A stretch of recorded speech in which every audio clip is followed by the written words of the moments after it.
this off for all of the people on the Big Island, Aaron, we can say, here we are, at the sanctuary of Mauna Kea Gardens. And remember, that's Manake, Akina A, Gardens. And what that translates to in early Hawaiian is crossroads to the spirit gardens. And one might ask, how do we get there? How do we get from this terrestrial, beautiful earth orb up to the heavens? And what you can say is that some people say you can meditate, or you can make sounds. You can say,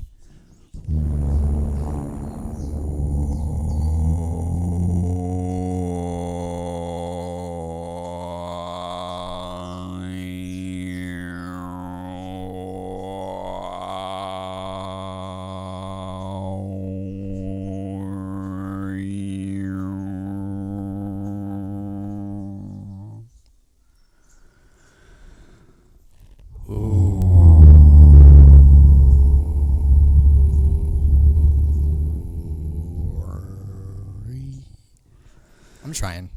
or you can just take deep, rhythmic breaths and breathe in this wonderful,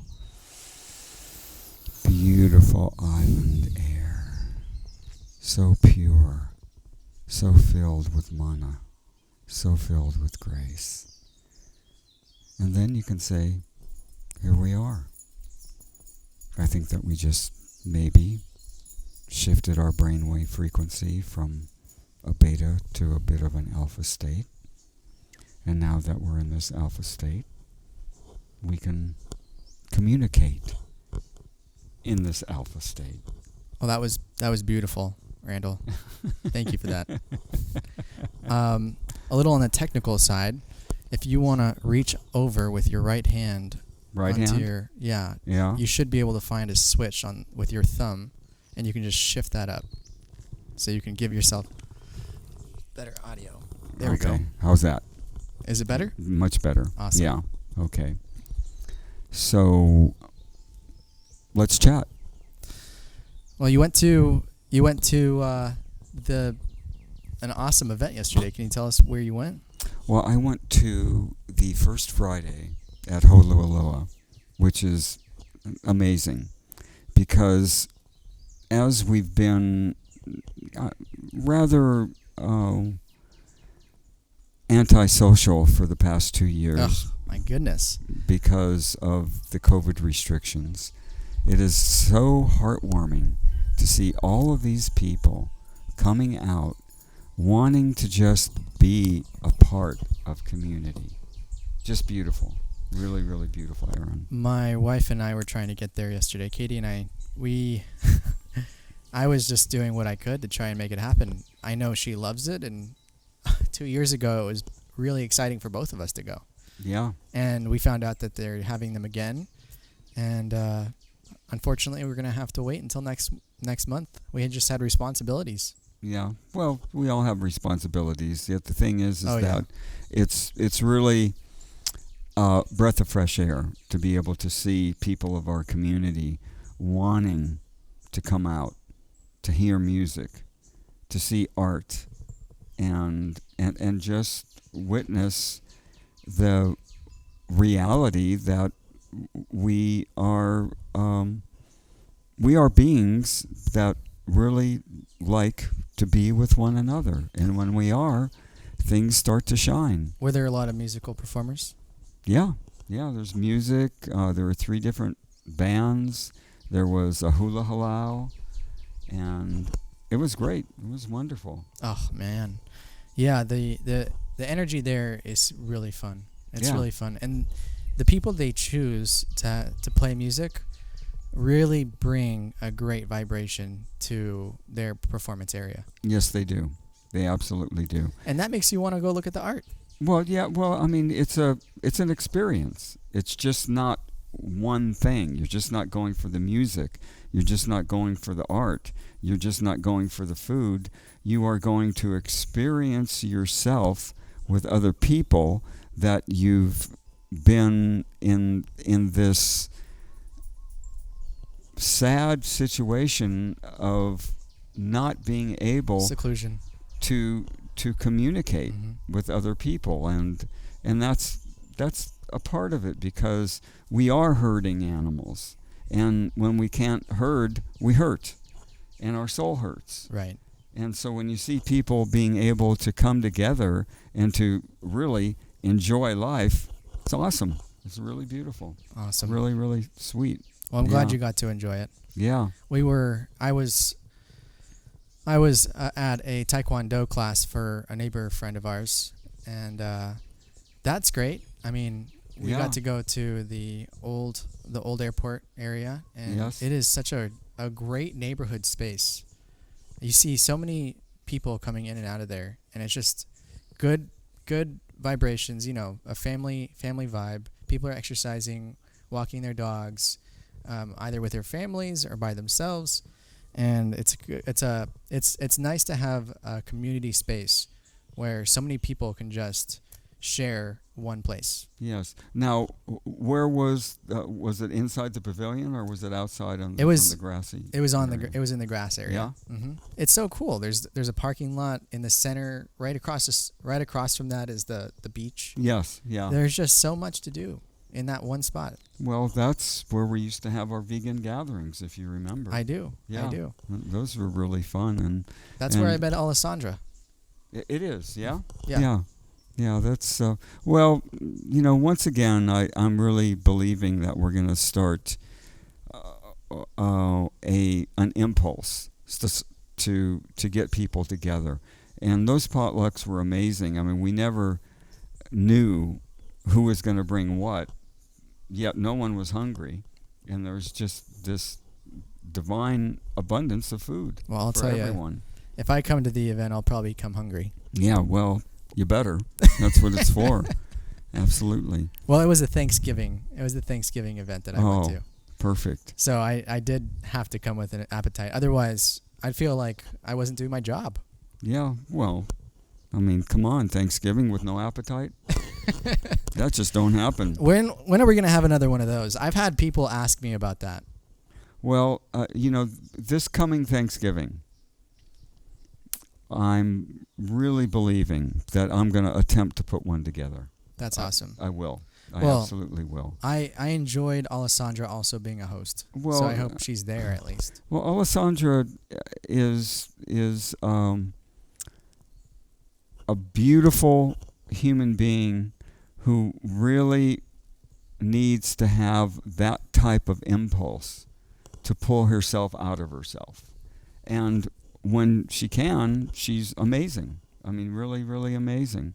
And so, and then Thanksgiving is like an anniversary for me of announcing to my family at Thanksgiving dinner that I was not going to eat any meat or any animal products. And so it's a very powerful time for me to remember that and to just be a part of the happiness of sharing food. Right. And you don't have to eat carcasses to, be a part of that. And that is awesome. And also, to me, people say, well, don't you feel like you're giving up anything?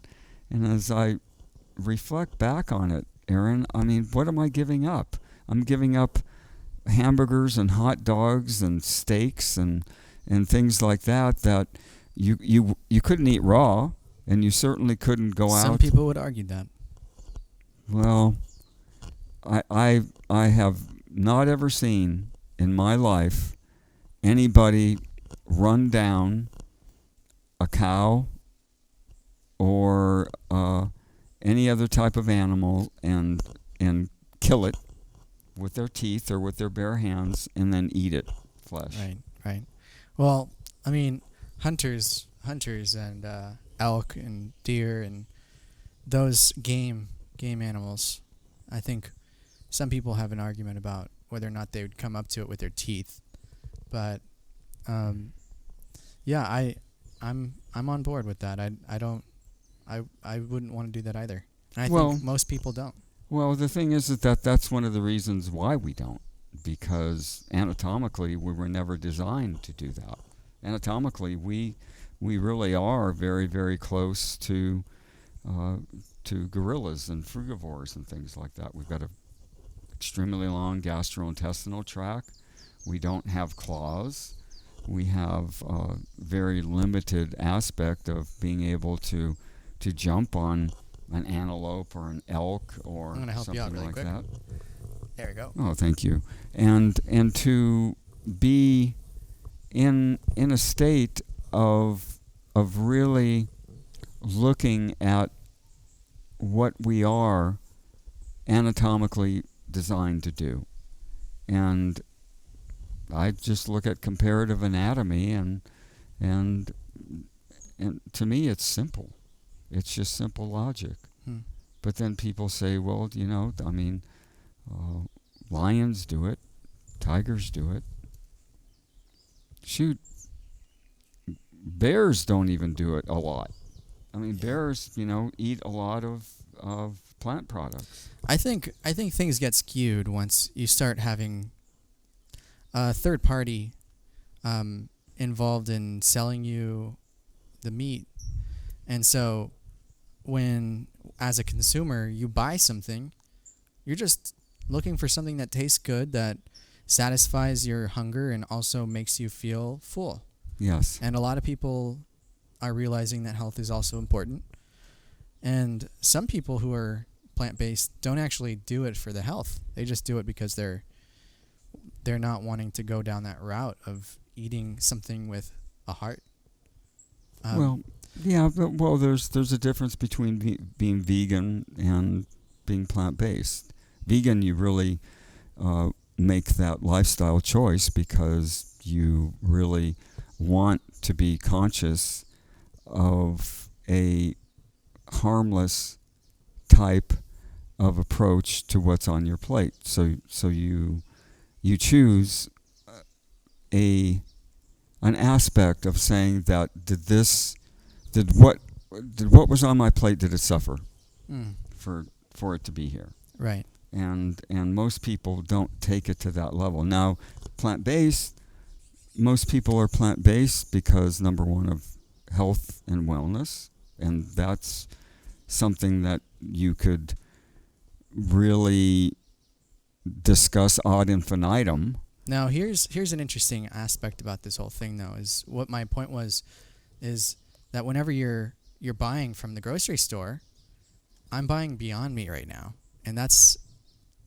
a contemplative issue in its own right, because Beyond Meat and any of these Frankenstein foods have tastes similar to regular meat, and I feel like that in itself speaks volumes about how us as consumers go about buying our food, because that is an explanation right there that we're seeking to kind of fill our stomachs with something that we remembered.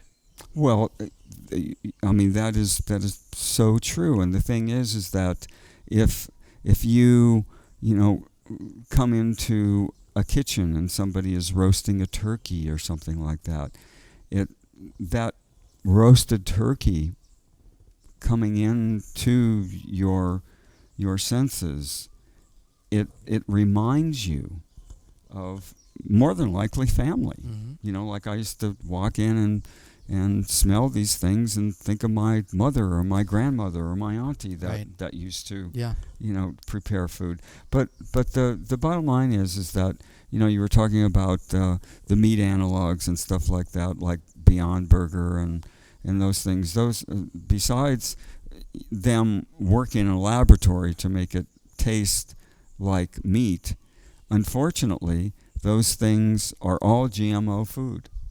It's all GMO. And GMO is really a very, very genetically modified organisms have, once again, been proven that they do negative things to your body. Right. I get concerned about that. Yeah. Well, I get concerned because I have a lot of friends who are vegan for the animals, and they think it's cool. And from my perspective, it's like, it's not cool because you're making these people like Bill Gates, who have absolute tons of investment in, as you called them, these Frankenstein foods, and they are making money off of it. He's not investing just into foods. Well, he's investing in land, in farmland, and things like that. Agriculture. Yeah, and so what does that make us as human beings? I mean, it's almost, it kind of gets like Soylent Green. Yeah. I mean, what are they feeding us? Right. Really. Right. I feel the same way. I think what I'm starting to realize is that, like our food choices, which have been kind of without a thought, just immediate purchase because of what we know, we're realizing that now we have to be more contemplative and recognize the significance of our purchases and purchase power as consumers, and essentially how much power we have when we buy something and what we're doing. I've had a problem with these Franken foods for a while because I can't imagine it not having been an agenda to use the veganism as a vehicle for people to make money with these restaurants and like just another corporate ladder to climb, another thing that they can sell us. Yeah, well, absolutely. And the thing is we are in an economy, especially right now, with the supply chain being compromised, and food is going to be a real issue. Right. And how do we approach? It's funny being a consumer and thinking, wow, food is going to be an issue. What am I going to do? Am I going to starve? Well, we were talking to Ken Love at a certain point in the last couple of months, or actually, we weren't talking to Ken Love. We just went to an event. We went to an event recently. Yes. And we saw someone. If you want to say his full name. Well, you can say it. His name is well, I forgot his first name now, but his last name is Wolf. Okay, as in Wolf. Avocado Wolf. David Avocado Wolf. So he was saying, and this is just one of his statements, and this is an interesting one, is that this is the Big Island. We're not going to be running out of food on this island. And for some reason in my head, I was thinking, that's a relief. But there is so much to that. It's how does the food get dispensed out? How are we going to be connecting as a community to make sure that we don't run out of food? How is it that we as people start growing our own food and become more independent from just being raised off of these foods from the store? Well, first off, yeah, we really are programmed in regards to being consumers. Right. Okay. Mm-hmm. It's like I'm programmed because I go to Costco and buy all this organic stuff. Right. And I'm happy that I can. And would you say organic is the best? Oh, absolutely. I mean, it's the best possible, but there are problems with it. Well, the problems are, I have no idea if it's organic or if it's commercial grown because I wasn't there. Right. I don't know. And which is one of the reasons for me making a decision to start growing more food here on my place. I grow a lot of medicinal herbs and things like that because I believe that we need the medicine, but yet we also need the food. So I've been buying a lot of seeds and I have a biodynamic calendar, which I use. And where'd you get it? Bought it online. It's called Stella Natura. Okay, cool. And it goes by the precession of the planets and where they're at, and it's really phenomenal because I've been, farming for a while and gardening, and I found that if I use that calendar and use it wisely, that most of the seeds that I will put in the ground, they'll get 100% germination rate. Wow. And this is by experience. Yeah, it's amazing. In fact, I don't know what happened to it. It used to be right there.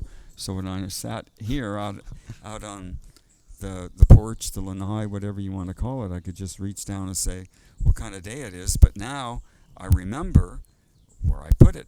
It's on my desk in my office because on July 3rd, I'm giving a presentation at New Thought Center, Hawaii, and I wanted to see what was happening in the cosmos, and was this going to be a good time to present.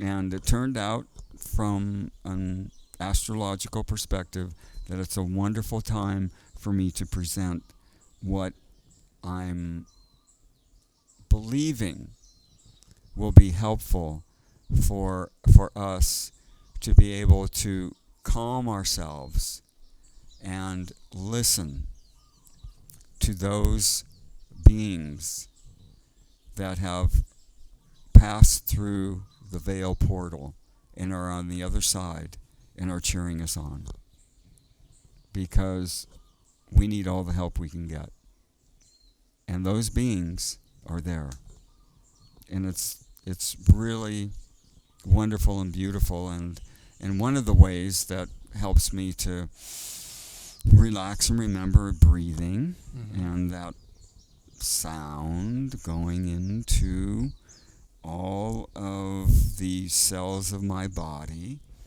and also visualizing, what is it that is happening right now? Where are we? Where are we in space-time continuum? We're probably in the best place in the world that I can think of, Aaron. And do I think that I'm blessed and graced to be here? Yeah. However, it was through my own will force that got me here, and through my intention of wanting to be living in Hawaii. Some people say that there's a force beyond what you have the capacity to make happen. Something helped to make your reality the reality that you're living.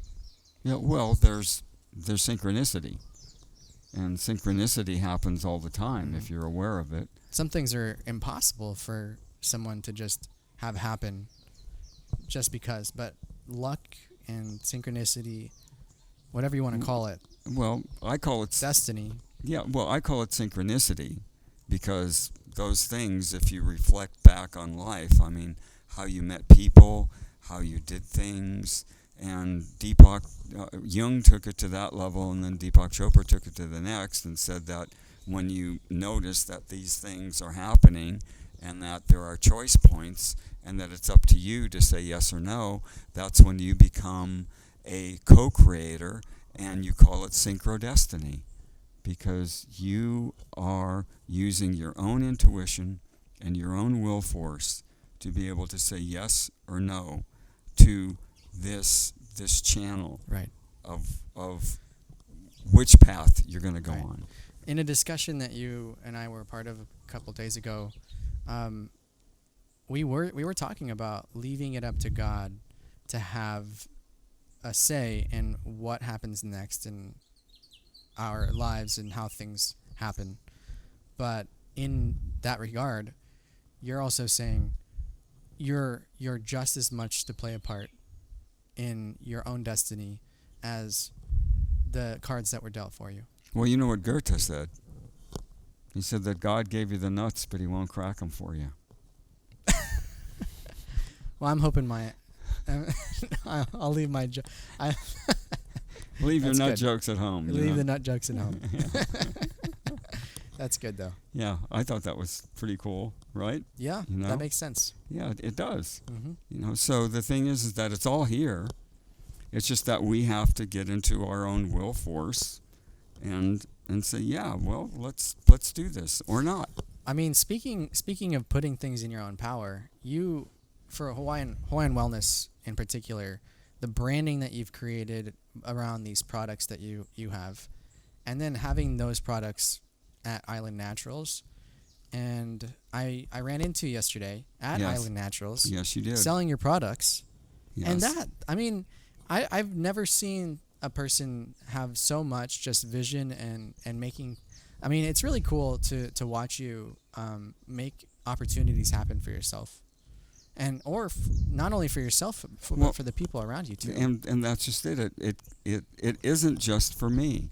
I mean, what I seek is to be able to help people to help themselves, and these are organic, naturally grown, local herbs that I distill in my hydrodistillation unit, so that they are more assimilable, and they do have a higher activity rating because you just can mist them on your skin. They go directly in your bloodstream, under your tongue, bioavailable, up your nostrils, bioavailable, and it's just something that is so it's like divine alchemy.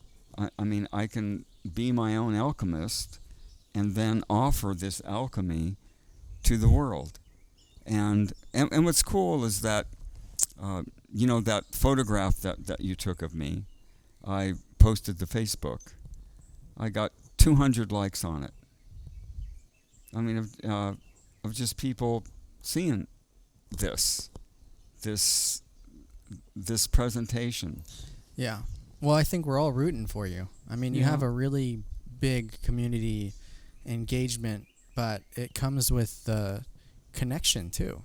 Well, it feels like I feel like you and I are friends, but I can't imagine how many people feel the same way. I think you bring that energy with you, even to the Hawaiian Wellness products that you sell. Well, as you were saying, this is an impulse that I have that it makes me want to do more, and yet I know that I can do only so much. Mm-hmm. And you know me. I mean, you see what I'm attempting to do every day, and I have absolutely have a beautiful place to live, but it requires so much effort. Yeah. So much effort. Yeah. And yet I want it to be beautiful because I really like beauty. I mean, I want to be able to look at something that maybe could be ugly, but you can see the beautiful qualities in it. Right. And that's mastery.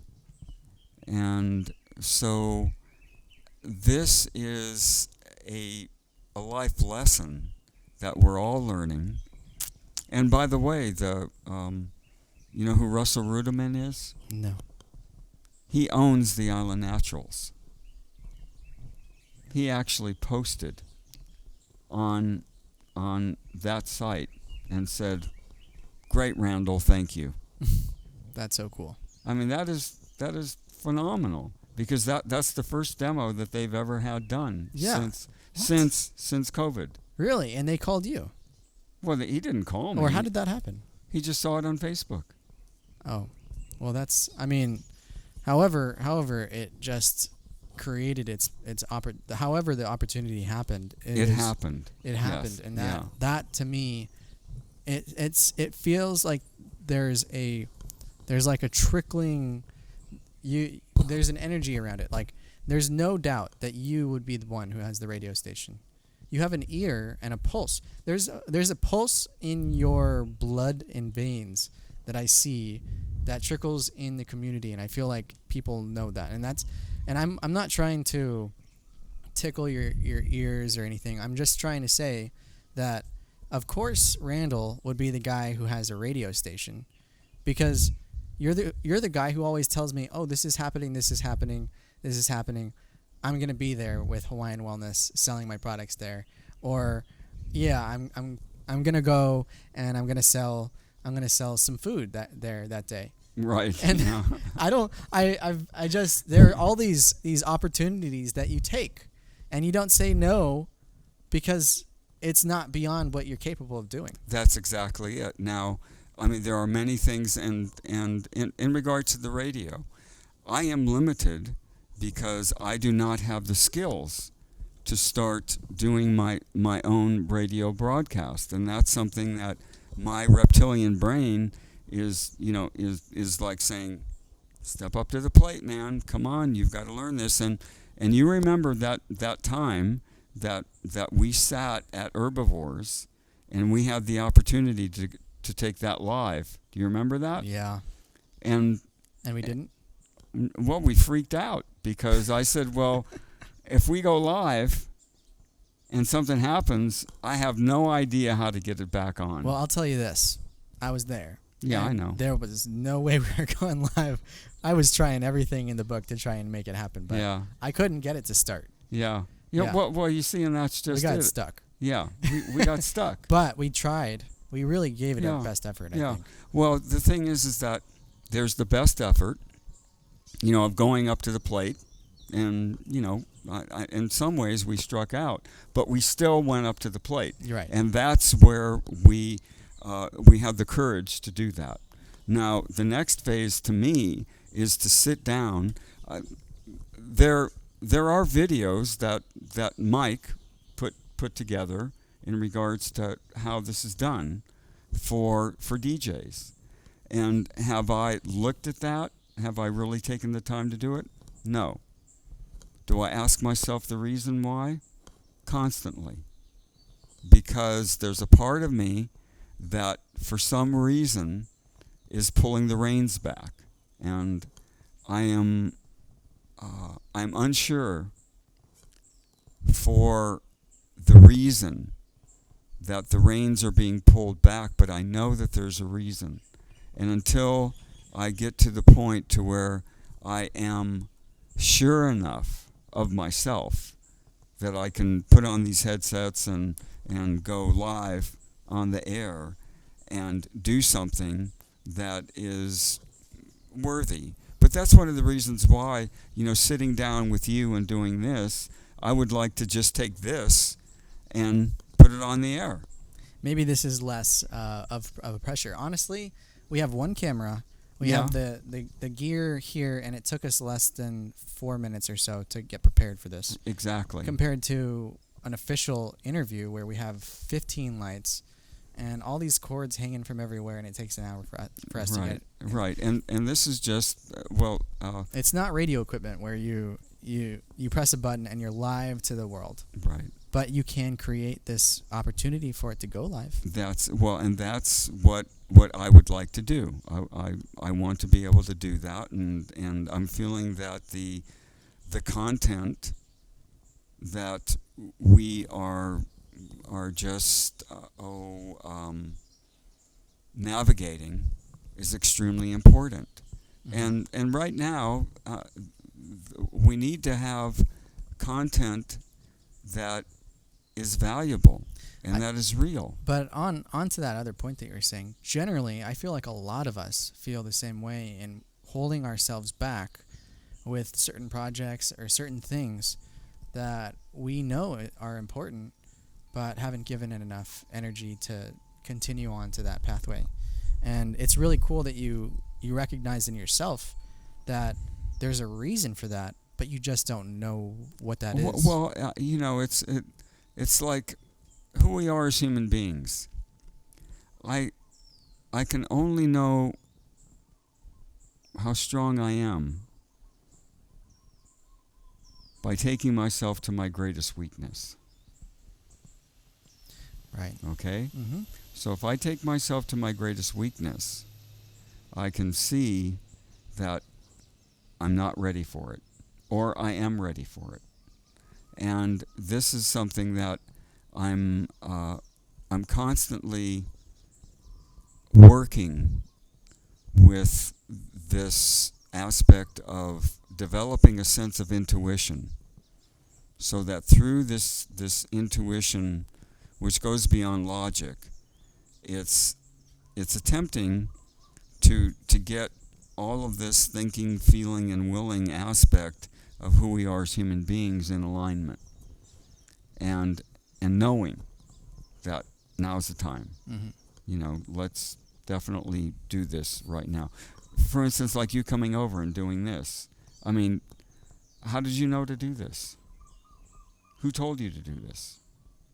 Intuitively, just and I think the excitement, for sure, the energy was there. Exactly.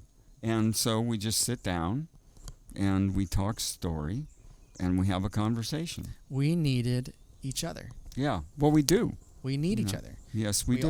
The community, or things don't happen with the radio station or with Hawaiian Wellness on YouTube, or most things that have been big that you've done, that I've done, that most of us do, require more effort than just your individual perspective or hands. You can't do it by yourself. No, well,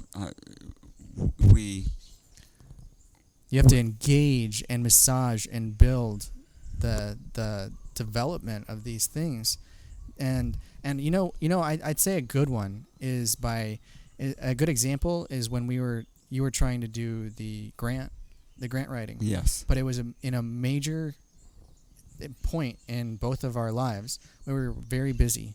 Yes. In projects that we were doing on the other side of things. But we knew that it was going to be a big effort for big reward. Yet, we just weren't able to entertain that opportunity in the collective mindsets that we were putting together, with whether it was you and me or it was you and someone else, and it just wasn't going to happen.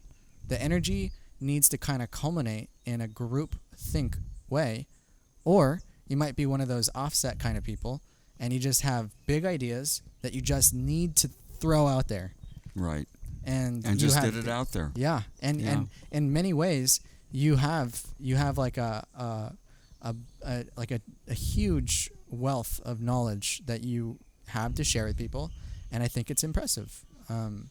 You build your own products. You're creating opportunities for events, and it's just it's great to see the diversity of opportunity that you've created for people and what you have in your toolbox to use.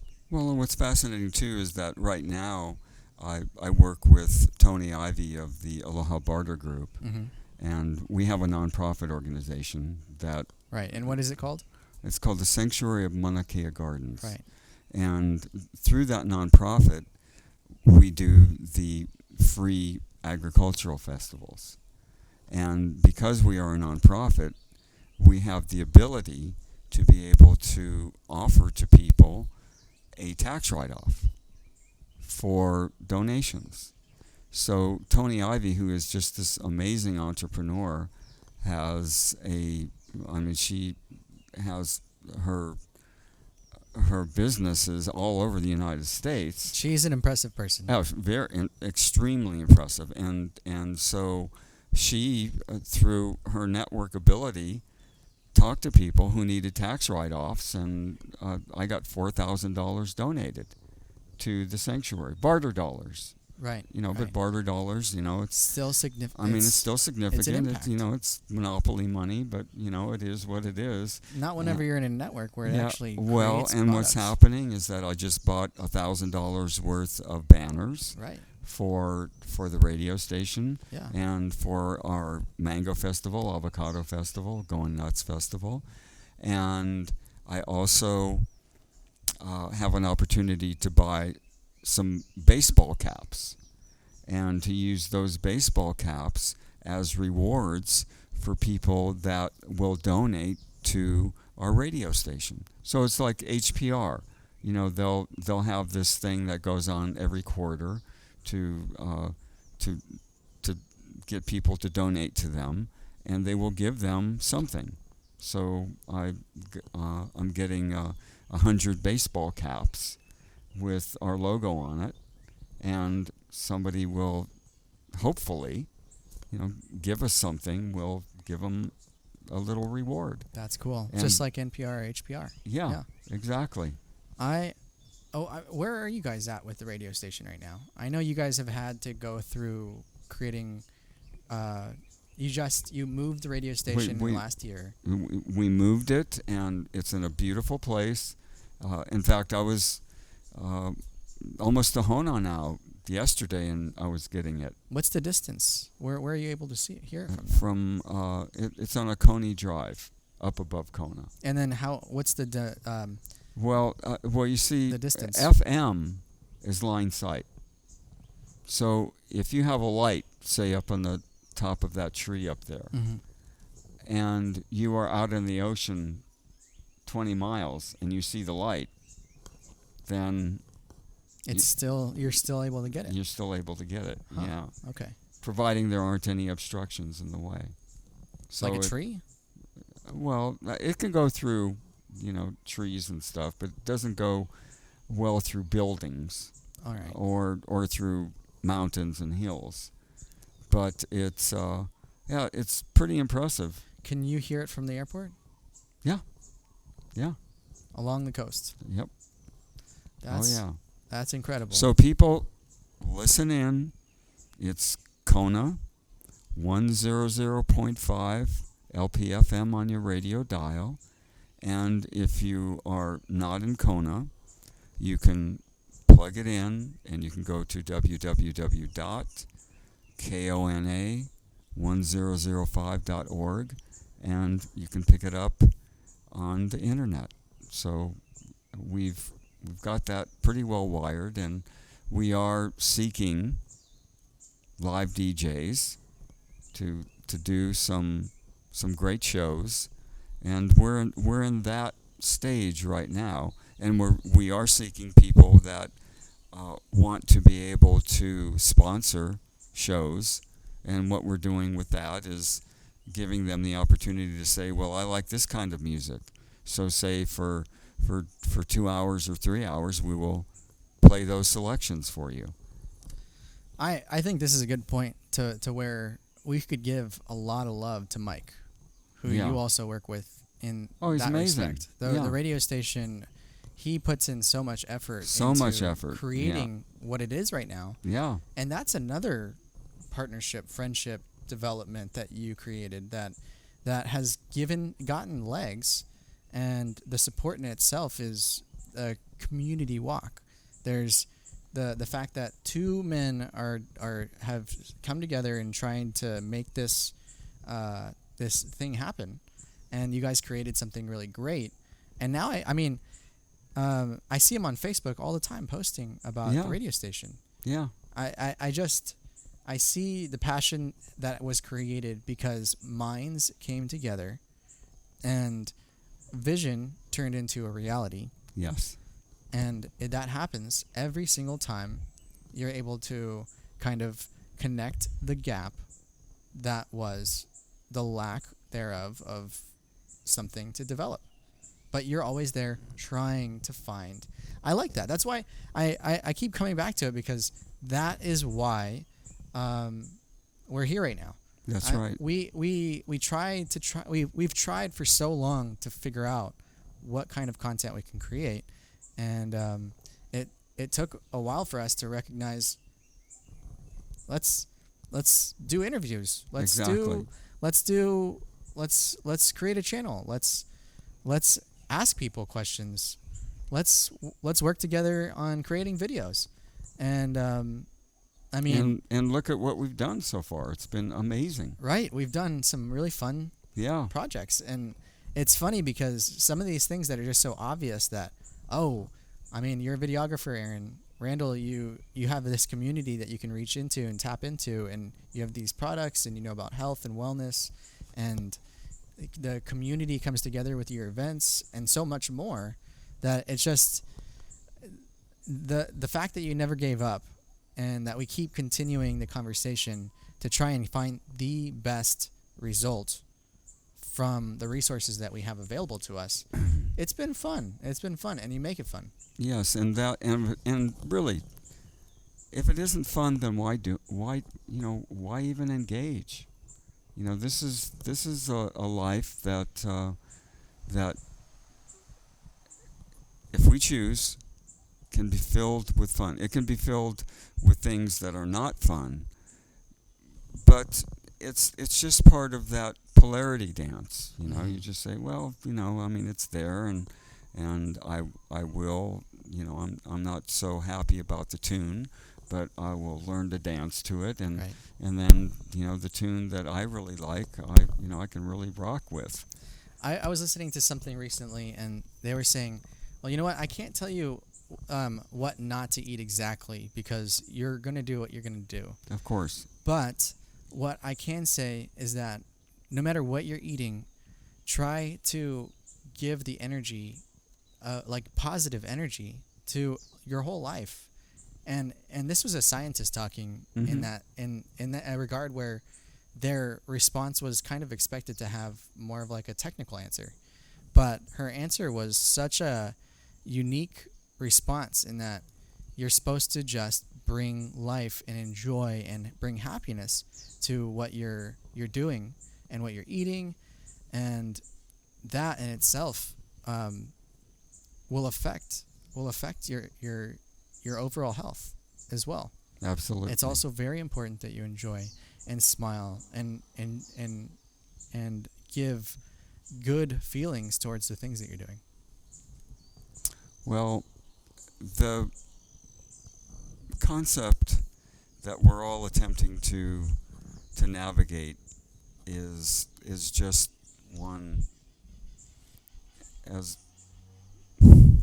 as goofy as it sounds, is just to live a peaceful, happy, kind life. And Yeah. right? I Right. mean, what else is there? Right.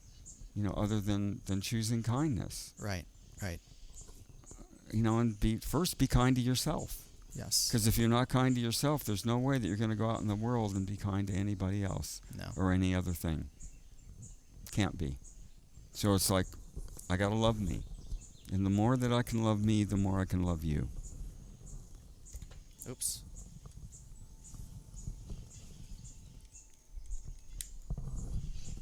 There we go. Back online. Right. And No, I totally agree with that. And I mean, my Katie and I, to raise the kids, we always do this thing called reset. Who are the kids? We have two boys. Yeah. From her previous marriage that we raised together. Okay. But our boys are 4 and 6. Okay. And we've been raising them together since they were 2 and 3. Wow. And I can't believe it, but we've been together for 3 years, and we've been married for almost a year now. Wow, that's amazing. So I am shocked at how fast time has gone, because I met you around the same time I met my wife. Yep. But man, time goes by, and we do this thing where we try to have the moment reset, and it's where if somebody's having a moment and they are just getting heightened in their emotions, then we just say reset, and we now know what that means. Reset means to just take a second for yourself and recognize that you just need to de-escalate, come back to the situation, and bring your best foot forward, because it's internal. The struggle is internal, and whenever you can reset, that goes well for all of us. Yes. All of us need to do that. I need to reset all the time. My Katie will reset herself, and we recognize the significance of that. Absolutely. But if we need to be the best that we can be, and by recognizing our moments of just craziness is when we can take a step back and reset. And when you reset where does it take you?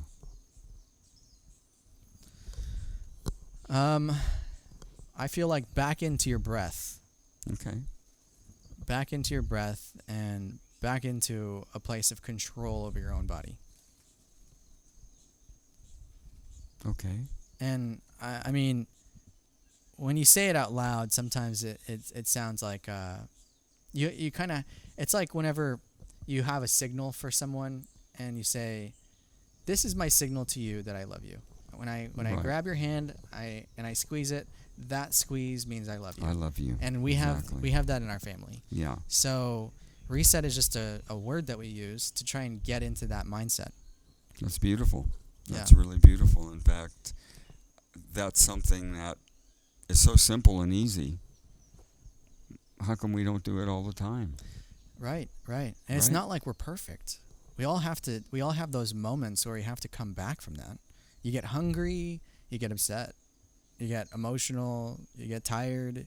You can get into these places where, I mean, physiologically, we can't just be discounted from having those emotions, being those kinds of people. Sometimes it just is. Well, you need food, you need shelter, you need safety, you need time, you need to get out of the sun. You need some water. You need love. You need love. Yeah, and that perfection. See, I seek perfection, and that's because I'm perfectly imperfect in an imperfect world, and that's my perfection. Is my imperfection, but I'm perfectly imperfect. That's perfect. You know, and it's wonderful to know that I am perfect. It's true. Yeah, and to accept that, and to be, and to make it into kind of a funny situation, and it is. It's all laughable, especially when you can laugh at yourself, and that's what we're doing. Yeah. Well, when you go back into, moments where you pulled off incredible feats, no matter what the project was, you don't look back and say, "Oh man, but I was so stressed out." You look and you say, "Wow, I can't believe I pulled that off." And then the endorphins start to rise and run because of the incredible feeling that you got, and maybe the thing that you got out of it, and the people that were affected by it, and you don't want to remember how stressed you were, and you don't want the story to be all about the stress that you were dealing with. It's beyond that. It's right. beyond that. Right.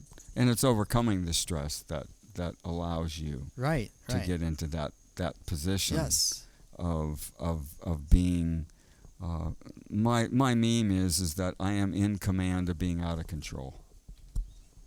And if you ponder that, it's like if I'm the captain of a ship and I receive information about a huge hurricane that's coming in, and I'm at the port, I can make the decision of saying, well, maybe if I leave right now, I can beat it. Or if I feel that I am not going to beat it, I can just hunker down, anchor up, and go through it. But the thing is that I am not a being that can control nature.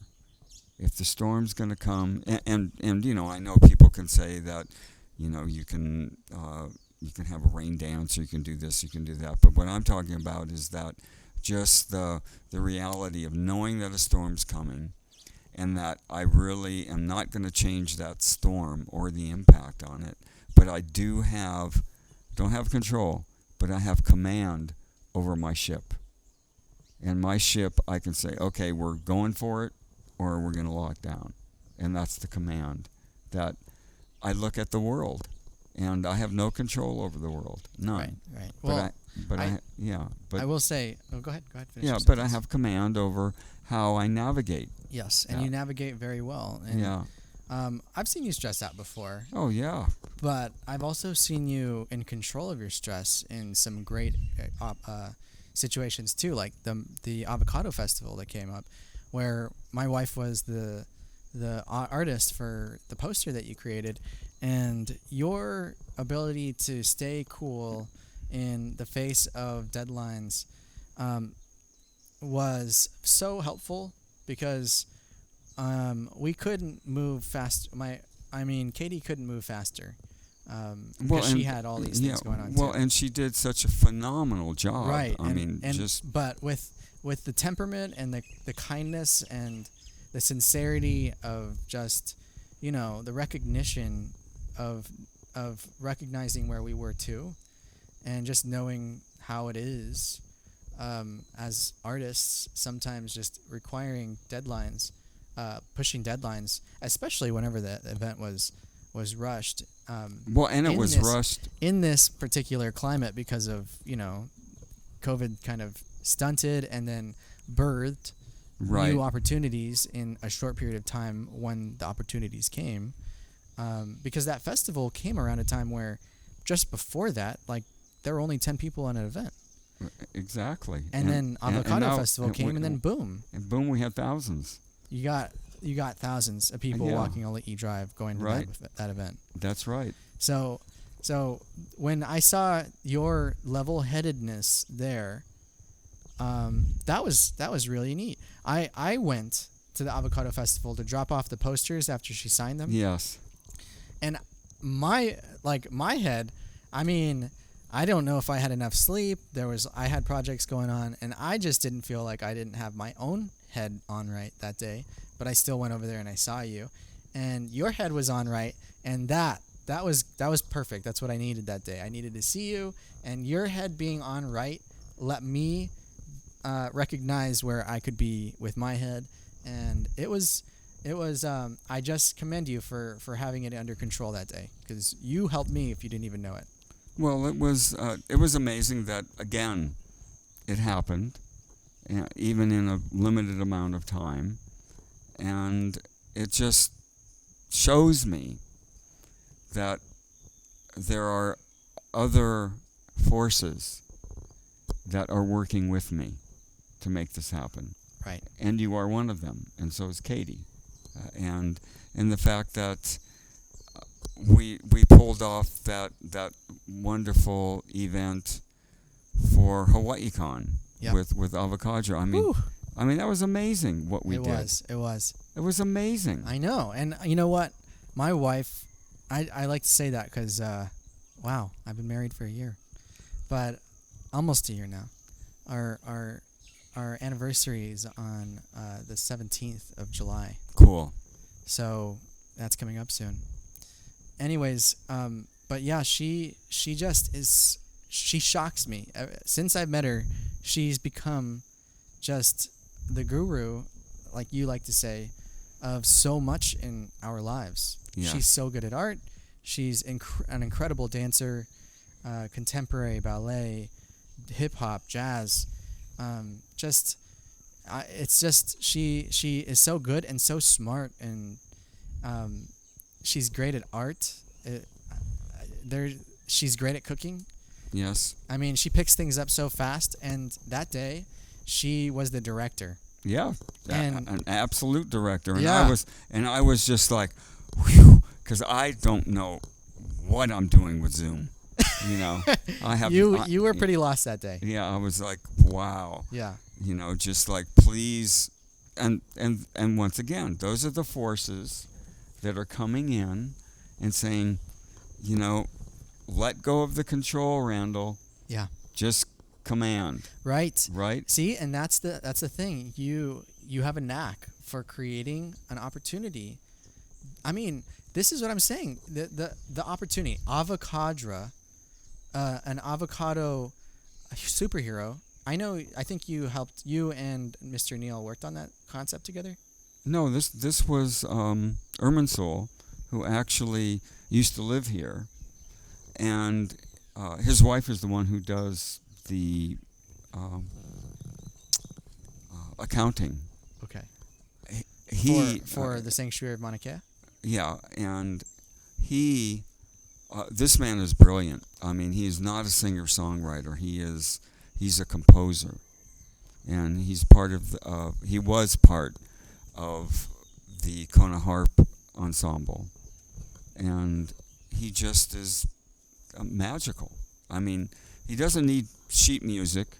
Just like put him up there with his harp and his keyboard, and it just like flows through him. I mean, he's a phenomenal guy, great, great composer, great musician, incredible with like he's done at least a third of the posters that we've had for the different festivals, because I asked different artists to do things. And then I told him that, we've got Ken Love, who's bringing in the Japanese, and what can we do that's unique and interesting, and he said, how about a superhero? And he said, I hung out with Stan Lee for a little while. And he did. Tell us that story. Can you tell us that story? Well, I'm unsure how his visualizations come to him. Right. However, during that week that Stan Lee was transitioning, that's when Avocadra came through to him. Oh. So this is just before Stan Lee died. Yep. That Avocadra created the concept for Avocadra. Of Avocadra. What a concept. What a thought. And I mean, just amazing concept. And it's, it worked. It really truly worked.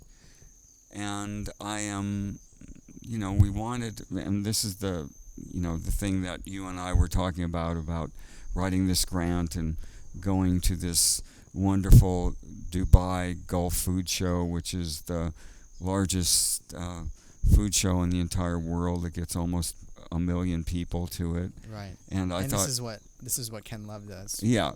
He's involved with. Yeah, and I thought, well, this would be wonderful, but it's timing. And I know that Avocadra and her mother would have loved to go, but it's just timing. And it's also the energy that is around that. Is it what is needed at this moment? Well, and is it what is needed from you? Well, and what is needed from do we need to go out to the world to sell our fruit, or do we need to have outlets here on the islands? Because that's part of the missing piece. I mean, I don't recall how many millions of pounds or whatever that we grow, and millions of pounds that we import of avocados. It's right. I mean, Ken Love was mentioning that in the supermarket we have a hard time finding our own produce. Yeah, and so you see, to me, it's like, God, are we supposed to take this concept to the world, or feed our beloved islands? And I think we're supposed to feed our beloved islands, to be honest with you, to find ways to do that, to get it out there. And that brings us back to that little concept of how are we going to disperse the food here from this island to our people, or to the people here that we serve in our communities. Well, and that's another thing, is that we are right now facing an opportunity to bring in new politicians, or keep the same ones, or not. And so it's rallying with the politicians. Yeah, it's like because we are a blue state, and it doesn't seem like the you've got the Republicans and the Democrats. It's really difficult because the political world is so skewed, and it isn't what it's supposed to be. It isn't serving the people. They're serving themselves. Right. Yeah. That's what I have a problem with too. But I mean, we are seeing that these you've been involved with a lot of farmers markets recently. Are those doing really well? Yeah, they are. And is it growing because of the fact that there's an unmasking? And oh, absolutely. And also the fact that the world is, coming out of its slumber right now.